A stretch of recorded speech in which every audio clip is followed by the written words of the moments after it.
Saludos a todos, comenzamos con la clase de señalización mediada por calcio. Esto es una continuidad a la clase de segundos mensajeros, donde pues estudiamos que existe después de la unión del ligando con el receptor una cascada de señalización desencadenada por activación interproteínica interenzimática que permite en la mayoría de los casos la producción de segundos mensajeros y además de eso muchos de los componentes que entran a través de canales iónicos y a través de mecanismos de simporte y de cotransporte, también al estar en el interior de la célula pueden comportarse como segundos mensajeros. Es el caso del calcio, es el caso de algunos mensajeros que pueden pasar a través de nexos entre células, por ejemplo el IP3 que lo vimos en la clase anterior. Basándonos ya en la clase de hoy, pues hoy vamos a hablar del calcio, un mensajero, diría yo, de oro para la señalización celular, porque está involucrado en procesos de liberación de neurotransmisor y además de eso también podemos ver que está involucrado en otros procesos que pueden incluir la inducción genética, la apoptosis, la contracción muscular, entre otros. Es por ello que el calcio es un ion bastante regulable que tiene distintas maneras de entrar a la célula, distintas maneras de almacenarse, de regular ese almacenamiento, de regular su liberación, debido a que los procesos donde él participa son muy delicados y son muy importantes e imprescindibles en la dinámica celular, sobre todo en la supervivencia y sobre todo cuando hablamos de células excitables porque forma parte de potenciales de acción. Entonces, englobándolo de esa manera, pues el calcio veremos en esta clase que tiene distintas funciones según la célula en la que se encuentra. Empiezo la clase con esta distribución, digamos un poco gráfica, de dónde se encuentra el calcio en nuestro organismo. El 99% del calcio se encuentra formando parte de las estructuras óseas. Fíjense que el 99% del calcio total forma parte del hueso y solamente 1% es un calcio extraóseo, si se le puede llamar así. Fíjense que entonces cuando se quiere pues reajustar los niveles de calcio en una célula o en un sistema en general, pues nosotros como organismo recurrimos al hueso, ¿ok? Es el principal o la principal fuente de calcio en nuestro organismo. Recordemos que hay células como son los osteoclastos, los osteoblastos, que mantienen ese equilibrio de calcio sérico y por ende el calcio intracelular y por ende todas las funciones que vamos a hablar el día de hoy. Hormonas como la paratormona, ¿ok? Tienen la capacidad de regular los niveles de calcio en hueso y los niveles de calcio sérico que lo vamos a ver. De ese 99 entonces sobra solamente 1%. El 1% es el calcio extraóseo y de ese 1%, 0,9, es decir, gran parte, si se pudiera decir un 90% del calcio extraóseo es un calcio que está a nivel no solamente celular, sino a nivel de organelas, específicamente la organela especializada en calcio, que es el retículo sarcoplásmico, el retículo endoplasmático, una especialización que tienen las células musculares. También en condiciones patológicas y en algunas fisiológicas, el calcio se pudiera almacenar en la mitocondria y esto pudiera ser una señal para iniciar apoptosis. Y entonces en las organelas es donde se encuentra la mayor cantidad de calcio almacenado. Eso nos hace pensar que eh, pues es dentro de la célula donde se requiere que haya presencia de calcio específicamente dentro del retículo. Entonces de ese 1%, 0,9 forma parte de las organelas celulares, el 0,1 solamente forma parte del líquido plasmático extracelular, 0,1%, una cantidad bastante pequeña, ¿ok? Y aún más pequeño es la cantidad de calcio que se encuentra libre dentro del citosol de la célula. Entonces, si nosotros tomáramos una célula y la viéramos en su interior, viéramos que en el citoplasma pues hay poca cantidad, muy poca cantidad de calcio y la mayoría del calcio intracelular se encuentra almacenado en el retículo endoplásmico.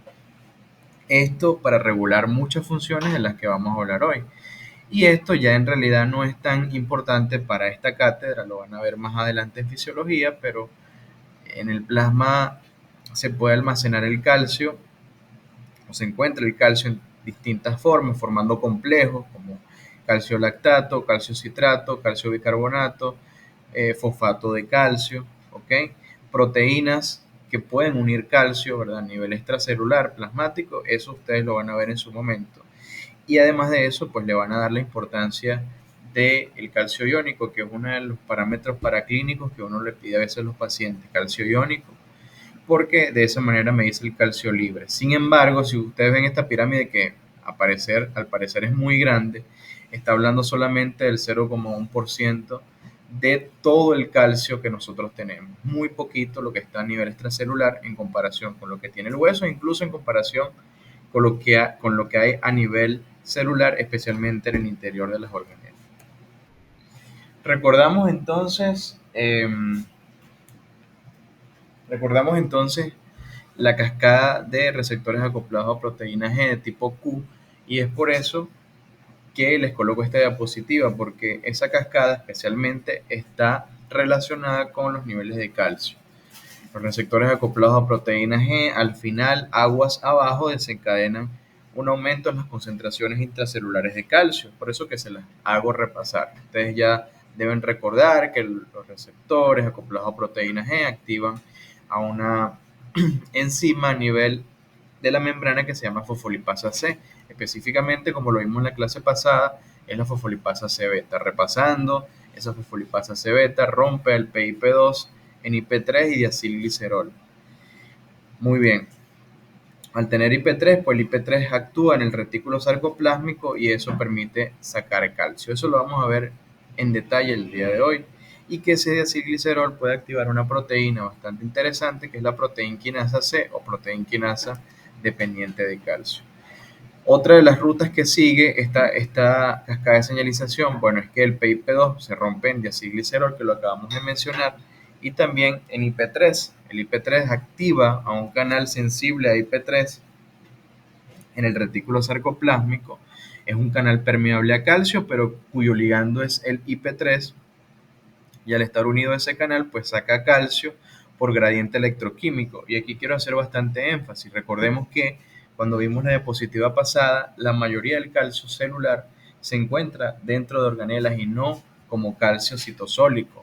Entonces, por gradiente electroquímico, ok, recordemos que estos son compartimentos rodeados de membrana, se forma un gradiente y por ese gradiente electroquímico el calcio sale desde el retículo sarcoplásmico hacia el citosol.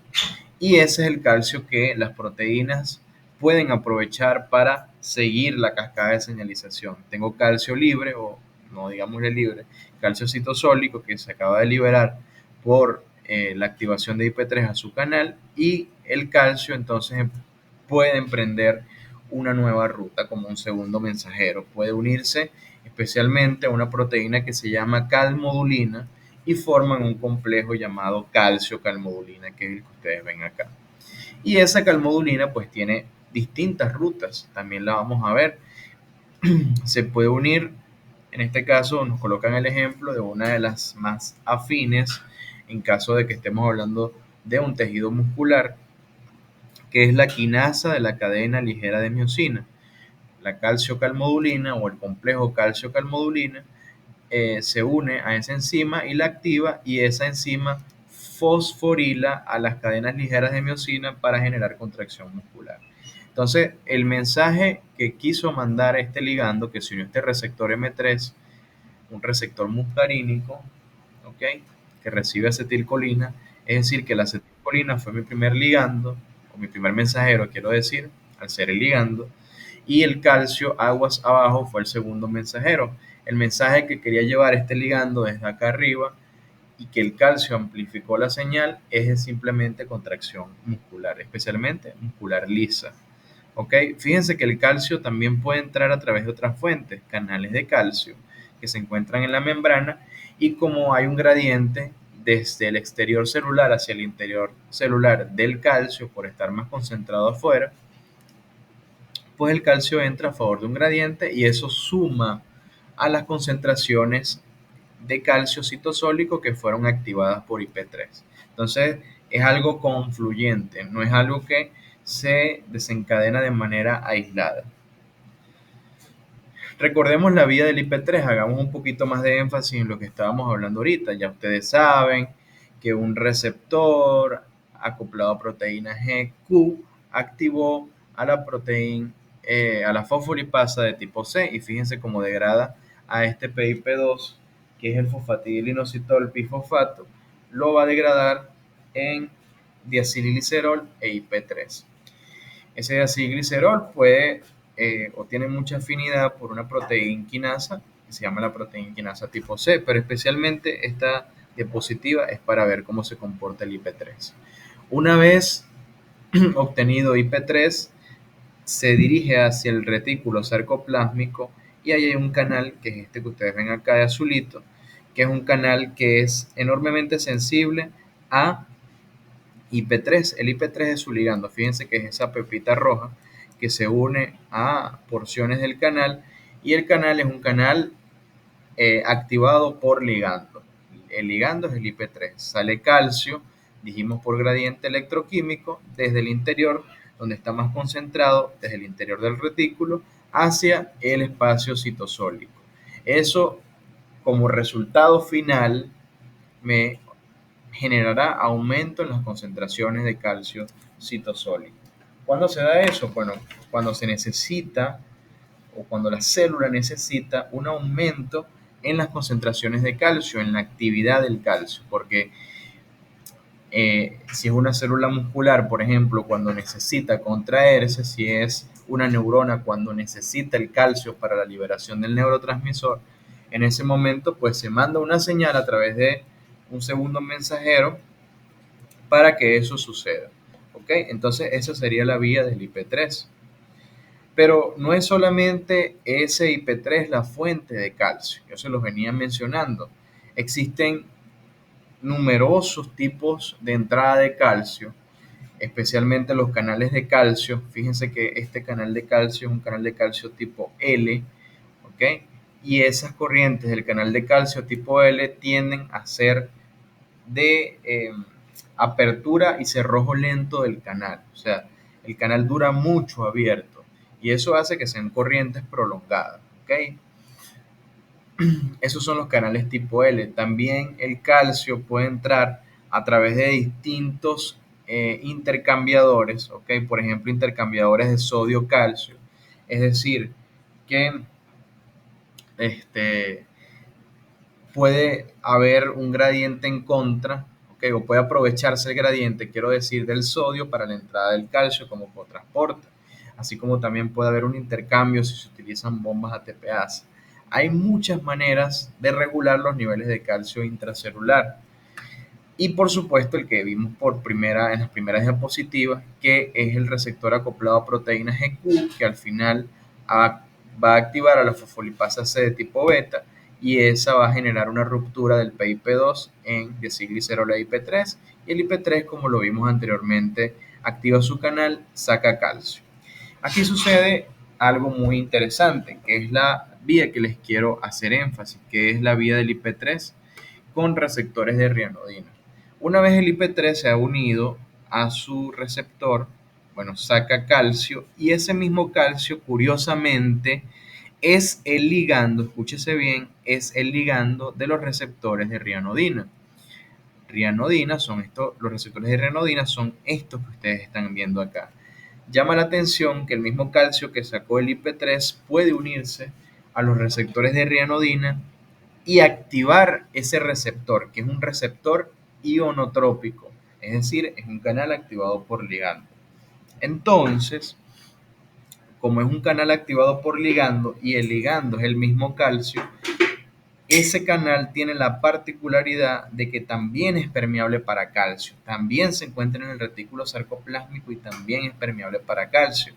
Entonces, cuando se abre ese canal, pues el calcio sigue saliendo por gradiente electroquímico, al igual como sucedía en los canales IP3 o en los canales sensibles a IP3.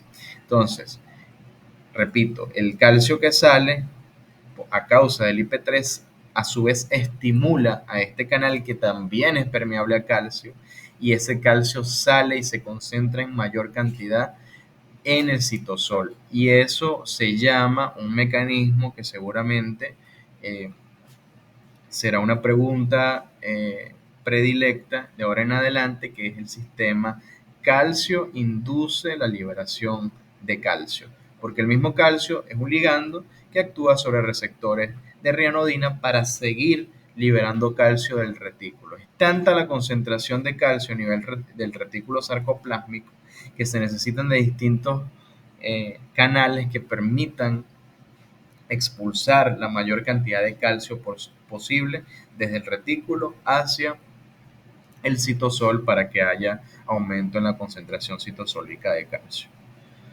Otra de las maneras mediante las cuales se aumentan los niveles de calcio intracelular es un sistema que se llama el sistema de SOC channels, ¿ok? Que es el complejo STIM y ORAI, ¿ok? Los pongo en contexto. Esta membrana es la membrana plasmática y esta es la membrana del retículo endoplasmático. Entonces, sucede que existe a nivel del retículo sarcoplásmico esta proteína llamada STIM, que tiene un dominio extra membranal, ¿ok? Uno que va hacia el citosol y un dominio que está dentro del retículo sarcoplásmico. Es esto que ustedes ven acá.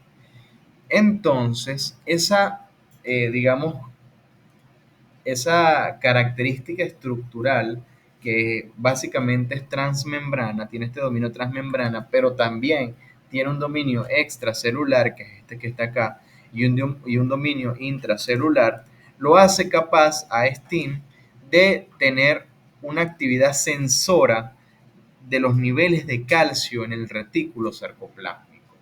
Entonces, cuando STIM detecta que los niveles de calcio en el retículo sarcoplásmico son realmente bajos, él genera una actividad que se caracteriza por dimerizar y polimerizar, es decir, se van uniendo muchos STIM uno con otro, hasta formar básicamente un poro, que es el que ustedes ven acá. Si lo ven de manera tridimensional, esto acá arriba tiene un poro, tiene una estructura de poro, y es una polimerización de STIM.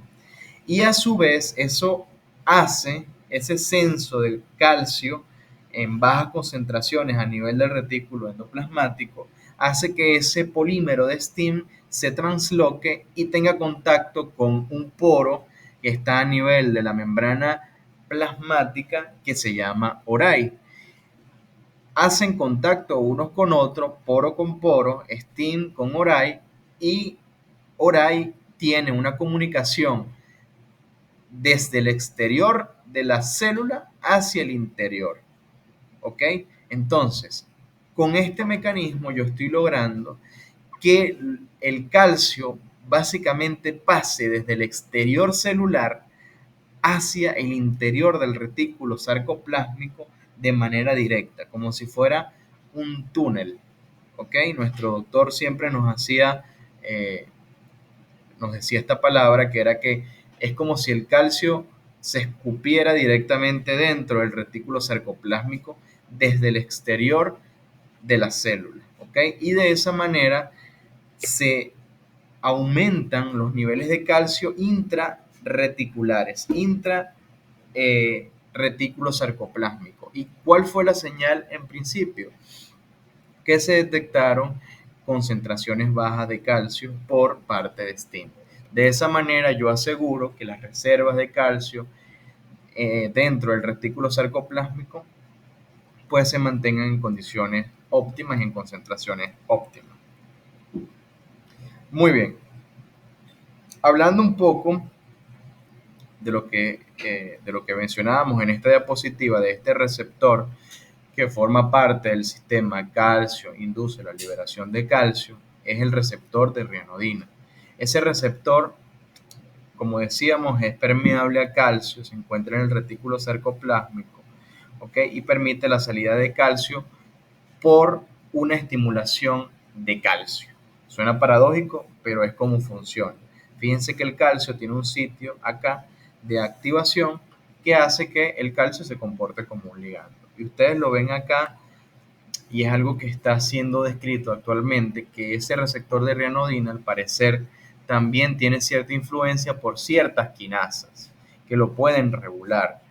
La CAM quinasa 2, la PKA que ya la hablamos y la PKG al parecer tienen una función inhibitoria en los receptores de rianodina.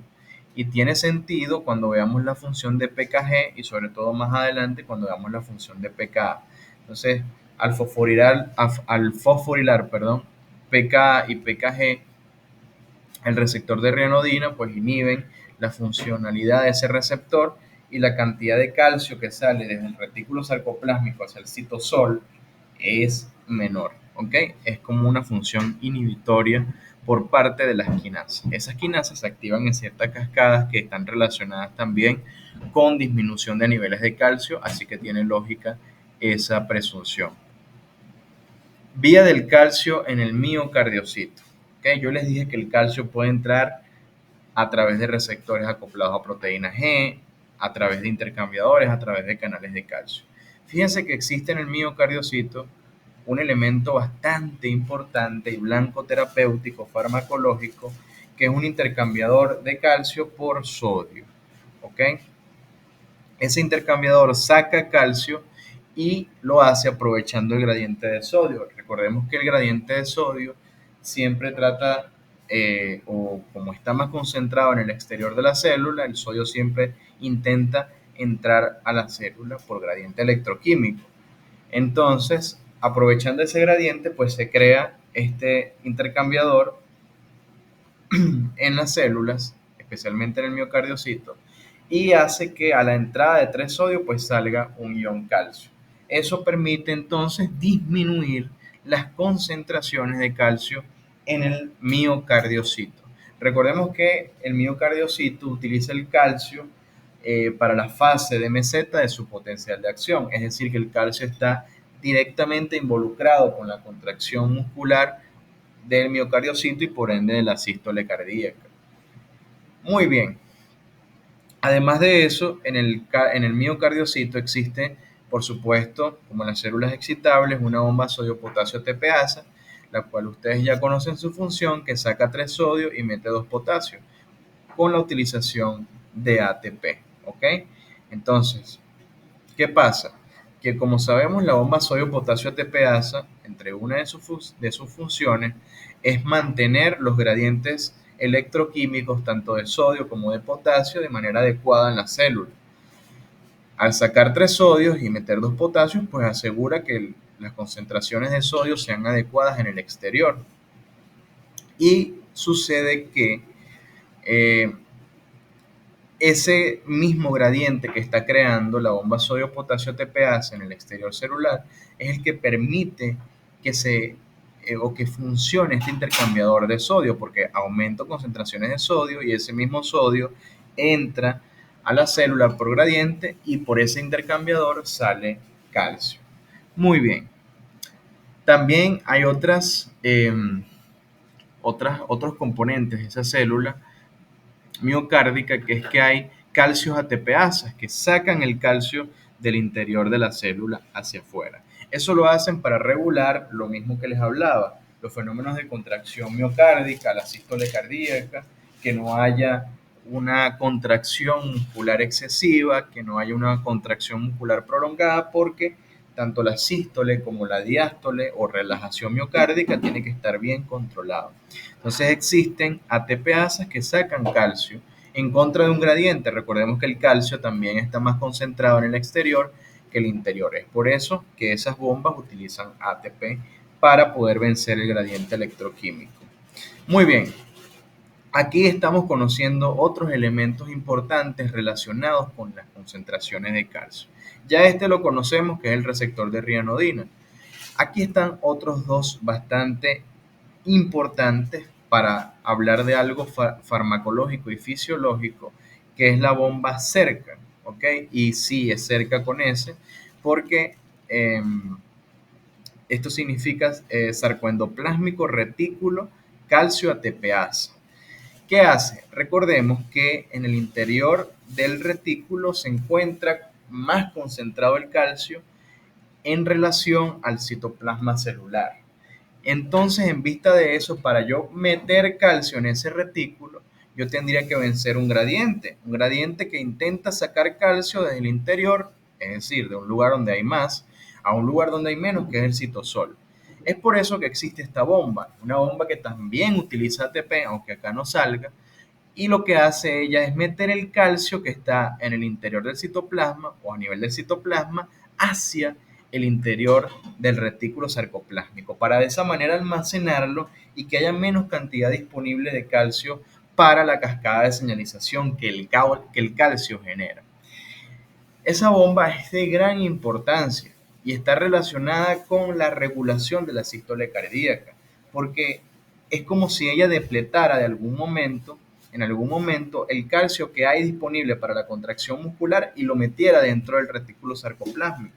Eso hace que la contracción muscular eh, miocárdica sea una contracción muscular limitada en tiempo, porque es como si la bomba cerca dijera, ya es suficiente, ya voy a meter las concentraciones de calcio que hay otra vez al retículo sarcoplásmico.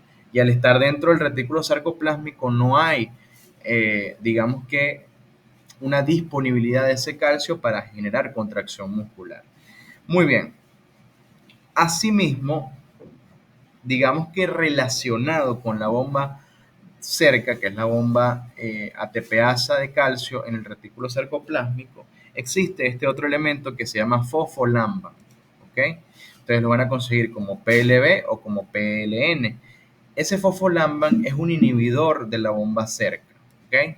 ¿Qué es lo que hace el fosfolamban? Que cuando está activado, lo que hace es inhibir a la bomba cerca. Es decir, si hay actividad de fosfolamban, la bomba cerca no está funcionando y no mete calcio desde el citoplasma hacia el retículo sarcoplásmico. Todo eso para regular los niveles de calcio citosólicos, y esto nos hace pensar, es demasiado importante el calcio, es muy regulable porque es un segundo mensajero bastante crítico en las funciones celulares que mencionaba al inicio de la clase. Asimismo, pues ustedes ven que aquí también hay canales de calcio tipo L, pueden haber tipo T, que son corrientes más pequeñas, pero lo importante es que todo ese calcio que esté a nivel citosólico estará disponible para que haya contracción muscular. Calcio es sinónimo también de contracción muscular. Si lo tengo menos concentrado en el citosol, habrá menos contracción muscular. Y por eso es que ustedes lo ven relacionado con la fase 2 del potencial de acción del miocardiocito. Recordemos lo que les hablaba. La fase 2 está protagonizada por los niveles citoplasmáticos de calcio. Entonces, en esta zona eh, hay mucha intervención farmacológica, ¿okay? Sobre todo en fármacos que tienen un carácter inotrópico, es decir, de aumento de fuerza de contractilidad miocárdica, pueden estar relacionados con, de alguna manera, alterar o modificar los niveles de calcio en ese paciente en el citoplasma de los miocardiocitos y de esa manera generar un aumento de la contractilidad miocárdica, sobre todo en pacientes con insuficiencia cardíaca. ¿Ok? Muy bien. Función de fosfolamban, ya se las estaba mencionando, es la proteína que se encuentra relacionada con cerca y su función, como se ve acá de manera un poco opaca, es que el fosfolamban inhibe, este signo en la señalización significa inhibir, a la bomba cerca. ¿Okay? Cuando está activado fosfolamban, está inhibida la bomba cerca. Muy bien. Esto me interesa bastante que lo aprendan bien, que lo capten y nunca se les olvide. La relación de los betagonistas con calcio. ¿Okay? Cuando ustedes vean neurotransmisión, verán que existen receptores beta adrenérgicos y esos son receptores acoplados a proteína G. ¿Ok? Y son acoplados especialmente a proteína G excitatoria. ¿Ok? Entonces, esos receptores beta-adrenérgicos, como saben, si es G excitatoria, pues eso activa alfa excitatoria, por ende a la adenilato ciclasa, y esos niveles de AMP cíclico que se forman por la adenilato ciclasa pueden activar a la PKA. Entonces aquí están las estructuras que estábamos hablando ahorita. Al tener actividad aumentada de pKa, pKa, ¿ok?, puede fosforilar a fosfolamban, ¿ok? Y de esa manera se genera algo muy llamativo, ¿ok?, que es que se inhibe a fosfolamban, ¿ok? Es de este tipo de fosforilaciones que son para inactivar. pKa fosforila e inhibe a fosfolamban. Recordemos que la función de fosfolamban que recién hablábamos es inhibir a la bomba cerca, que es la calcio ATPasa del retículo sarcoplásmico. Y aunque acá no le coloquen cerca, recuerden ustedes que esa es la bomba cerca. Recordemos también entonces que la bomba cerca tiene como función meter calcio en contra de un gradiente, desde el interior del citoplasma hacia el retículo sarcoplásmico. Vamos a ver cómo entendemos. Si yo estoy inhibiendo al inhibidor de la bomba cerca, entonces yo estaré de esa manera aumentando la actividad de la bomba cerca, porque le estoy quitando su inhibidor principal, que es fosfolamban.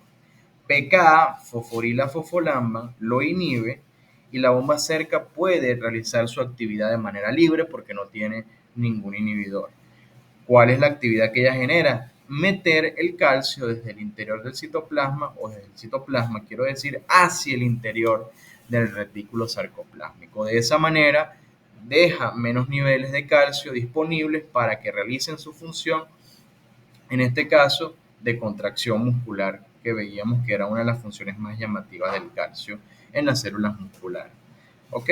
Entonces, los beta-agonistas, al aumentar la actividad de pKa, ven cómo pueden inhibir a la fosfolamban y de esa manera el fosfolamban, al estar inhibido, no inhibe a la bomba cerca y por ende la bomba cerca estará con mayor actividad. ¿Mayor actividad de qué? De meter calcio al interior del retículo. Además de eso, la pKa también puede tener otras actividades que disminuyen los niveles de calcio, es que pueden inhibir por fosforilación a los receptores de rianodina. Se los venía sumando en el esquema de hace como 3 diapositivas y además de eso también por fosforilación pueden inhibir a los canales de calcio en la membrana plasmática. Fíjense que pKa pareciera hacer todo lo posible, hace todo lo posible por tratar de disminuir los niveles de calcio intracitoplasmáticos. Es decir, que cuando yo doy, ¿ok?, un beta agonista, es decir, un ligando que se une a receptores beta, por activación de la pKa, aguas abajo, voy a tener una relajación de ese músculo. ¿Ok? ¿Por qué? Porque la pKa tiene una función de inhibición de los niveles de calcio intracitoplasmático y además de eso tiene capacidad de incluso inhibir al canal de calcio en la membrana plasmática, inhibir al canal de rianodina e inhibir a fosfolamban, que es un inhibidor de la bomba cerca. Muy bien, una de las señalizaciones más importantes del calcio, ya al tenerlo en el citoplasma, es su señalización dependiente de calmodulina. Recordábamos que el calcio, al unirse a esta proteína calmodulina, forman un complejo llamado calcio-calmodulina. Por lo general son 4 iones de calcio y una proteína de calmodulina. Eso genera una activación de la calmodulina. Calmodulina sin calcio no puede funcionar. Es necesario que esté activado calcio para que se genere la activación de calmodulina. Ya el complejo calcio-calmodulina activado puede desencadenar cascadas de señalización diversas. Aquí se las señalo de manera más resumida las 3 cascadas de señalización más conocidas de la calmodulina y de interés médico: la vía de la calcineurina, la vía de la camquinasa y las vías de la quinasa de la cadena ligera de miosina, que está relacionada con contracción muscular. Vamos a hablar de la primera, de la calcineurina. Fíjense que al tener niveles de calcio elevados en el citoplasma se forma el complejo calcio-calmodulina. Ustedes lo van a tener así, lo van a ver así. Fíjense que está calcio, que son estas pepitas grises, con calmodulina, y ella puede activar a la calcineurina, que es esta rosada que se ve acá.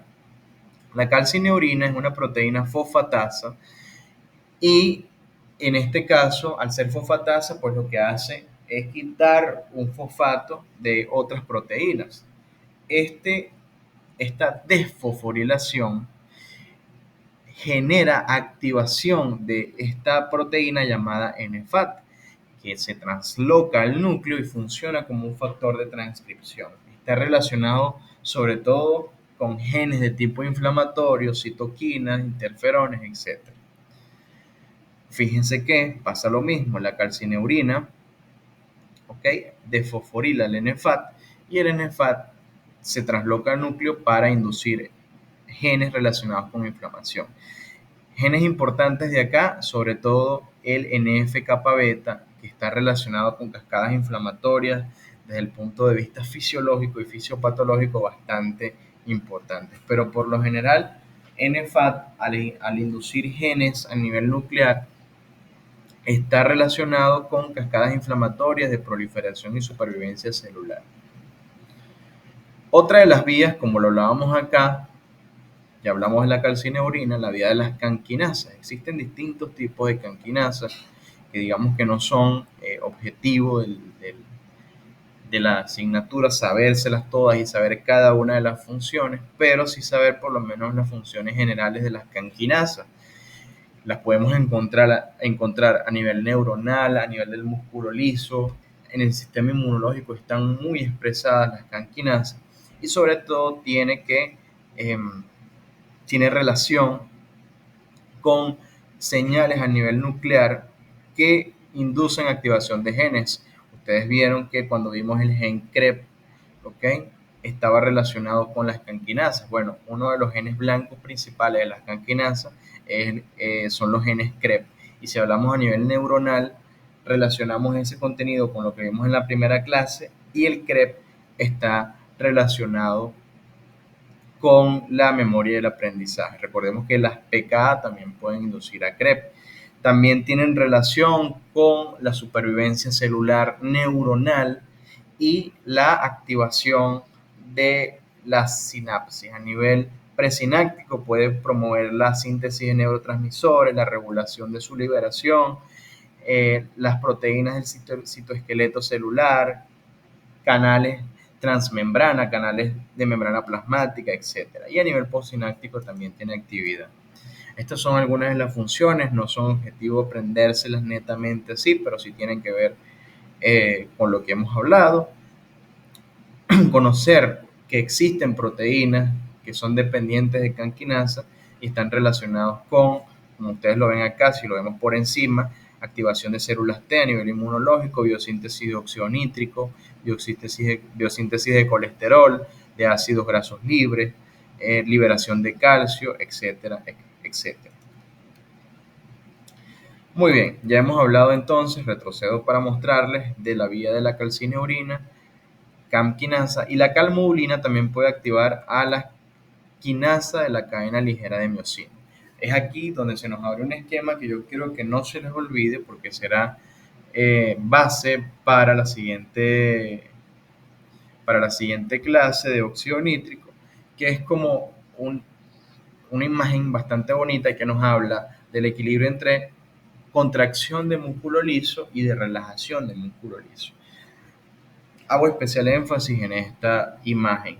Fíjense que el calcio, como decíamos, puede entrar por canales y puede entrar o puede llegar al citoplasma a través de la salida desde el retículo sarcoplásmico.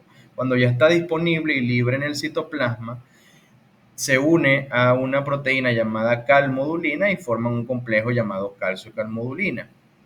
Entonces, hay una proteína que se llama quinasa de la cadena ligera de miocina, la MLCK, que en sus condiciones no fosforiladas o sin que exista, quiero decir, sin que exista activación por calcio-calmodulina, pues se encuentra inactiva. Ella necesita a calcio-calmodulina. Al tener esa interacción con calcio-calmodulina, se activa y entonces ya empieza a tener función quinasa.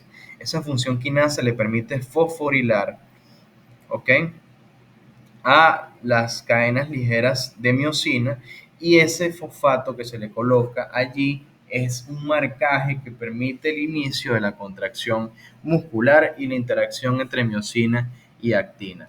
Esa interacción es lo que genera la contracción muscular lisa. Obviamente eso acorta la sarcómera y permite que se acorte el músculo y se genera contracción.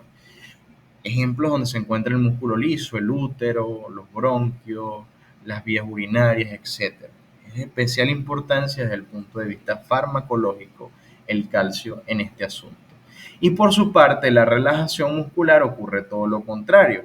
Si yo tengo menos niveles de calcio, pues no se va a dar el complejo calcio-calmodulina, y si no se da el complejo calcio-calmodulina, nadie activa a la MLCK, por ende su función estará disminuida, por ende nadie le coloca ese marcaje de fosfato a las cadenas de miocina. Y además de eso, existen condiciones deficitarias de calcio, la activación de una miocina fosfatasa que lo que hace es cortar el fosfato que se agrega a nivel de las miocinas, y de esa manera no se da la interacción actina-miocina y, como dice acá, disminuye la tensión muscular o lo que conocemos más comúnmente como relajación muscular lisa. Entonces el calcio está relacionado con contracción muscular. Por eso, ven como aquí haciendo más énfasis de lo mismo, está relacionado con la broncoconstricción. Recordemos que en las vías aéreas, pues, hay músculo liso, ¿ok? Y es ese calibre de músculo liso es lo que permite, o esa tensión de músculo liso es lo que permite regular el calibre, quiero decir, de las vías aéreas y por ende la cantidad de aire que llega a los pulmones. Un paciente con broncoconstricción no estará respirando bien porque sus vías aéreas estarán disminuidas de diámetro. Pasará menos aire, pues le dará dificultad para respirar. El calcio está relacionado con eso. Lo mismo que hablábamos ahorita, se une calcio con calmodulina, pasa la quinasa de la quinasa de la cadena ligera de miocina de estar inactivo a estar activo, y eso permite la fosforilación de la actina, de la miocina, para que haya interacción con la actina. ¿Ok? Allí mismo también participa, como siempre, el retículo sarcoplásmico, el IP3 que permite la salida de calcio. Todos son fenómenos confluyentes. Todo eso lo desencadena un receptor acoplado a proteína G de tipo Q, que es la que está relacionada con el calcio. Muy bien, ya hemos hablado de, digamos, este segmento de la cadena de señalización o de la cascada de señalización, el segmento del IP3, pero no hemos hablado del diacilglicerol. El diacilglicerol tiene especial afinidad por la proteína quinasa C, proteína quinasa dependiente de calcio. Esa proteína quinasa yo siempre he dicho que es muy exigente para su activación. Es por eso que ella necesita muchos requisitos para poder activarse. ¿Ok? Se dice que necesita en principio calcio y necesita diacilglicerol. ¿Ok? El diacilglicerol es un requisito indispensable para la activación de la PKC, pero también el calcio es un requisito indispensable para su activación. Asimismo, otros lípidos, como por ejemplo el ácido araquidónico, la fosfatidilcerina, ¿okay?, la fosfatidilcolina, pueden ser requisitos para terminar de activar a la proteína quinasa C o aumentar su actividad. Y hay especialmente una proteína, una enzima quinasa, que al parecer es la que termina de activar, hace que tenga una actividad catalítica máxima, esa proteína quinasa C, que es la PIDK. Ella fosforila y termina de activar a la proteína quinasa C. Entonces, todo eso son requisitos que, valga la redundancia, requiere la proteína quinasa C para poder alcanzar su mayor actividad catalítica y desencadenar cascadas de señalización a nivel intracelular. Aquí, en resumen, se puede ver lo más importante: el diacilglicerol, el calcio, que esté unida a la membrana plasmática, que hayan anclas lipídicas, que exista un buen equilibrio entre proteínas de transporte y translocación, eso lo vamos a ver ahorita, la proteína quinasa, que es la PIDK1, sensores de voltaje, puntos de zinc, puntos de fosforilación e interacciones con el citoesqueleto. Todos esos son requisitos para la activación de la proteína quinasa tipo C. Y aquí hay un sistema de transporte y de activación. Fíjense que esta es la PKC, este dibujo que es un poco primitivo, si se puede decir así. La PKC en condiciones inactivas está así plegada, es como que está recogidita, ¿no? Pero cuando está activa está como ustedes la ven acá. ¿Qué pasa? Que como es una proteína que está relacionada tanto con factores de supervivencia celular, cascadas inmunológicas sobre todo, con fenómenos autoinmunes, incluso la han relacionado con la fisiopatología de la diabetes tipo 2, de la resistencia a insulina. Es una proteína con una función muy diversa. Es decir, que al parecer es pleiotrópica, actúa de distintas maneras. Entonces, por eso es que hay que regularla mucho. No solamente son requisitos lo que hablamos anteriormente, sino también, pues Dios le puso a la PKC un sistema de transporte y de activación. Nos las puso un poco más complicadas. ¿Qué quiere decir este sistema de transporte y de activación? Que ella se encuentra, como les decía, plegada de esa manera. Por lo general ese plegamiento lo aseguran, es como si fueran un candado, mantienen inhibida y plegada la PKC unas proteínas que se llaman RIC o ACAP. Cualquiera de las dos lo puede hacer. Incluso se han descrito casos donde tanto RIC como ACAP pueden mantener plegada a la proteína quinasa C. Ok, hay unas proteínas que se llaman también STICs, que son las que permiten, al parecer, una activación y fosforilación de la PKC, y también las PKC pueden fosforilar a STICs, y de esa manera empieza a desplegarse la estructura de la PKC para que al final RAC, ¿okay?, termine de activar completamente a la PKC y la distribuya a sitios específicos donde tenga que ejercer su acción. Puede ser a nivel de membrana, puede ser en ciertas membranas de organelas, ¿okay?, sobre todo periférico al retículo se dice que se encuentra la PKC. Y por último, para terminar de activar a la PKC, pues como les decía, la proteína quinasa PDK1 puede generar una activación completa de la PKC. ¿Ok?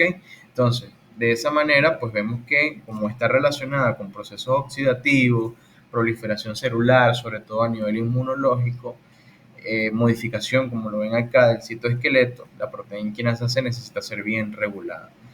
Tiene afinidad en la expresión de genes en FKB beta, de BCAM y ICAM, que están relacionados con presentación de antígenos en linfocitos. Ven como casi todo es inmunitario. Y también pueden intervenir o modificar la cascada de señalización por la PI3 quinasa, que la vamos a ver más adelante. Son algunas de las funciones de la proteína quinasa C y es por eso que puede ser tan regulable. De hecho, se dice que puede tener acción sobre la NADPH oxidasa, aumentar los niveles de estrés oxidativo e incluso disminuir la viabilidad del óxido nítrico en el interior del citoplasma.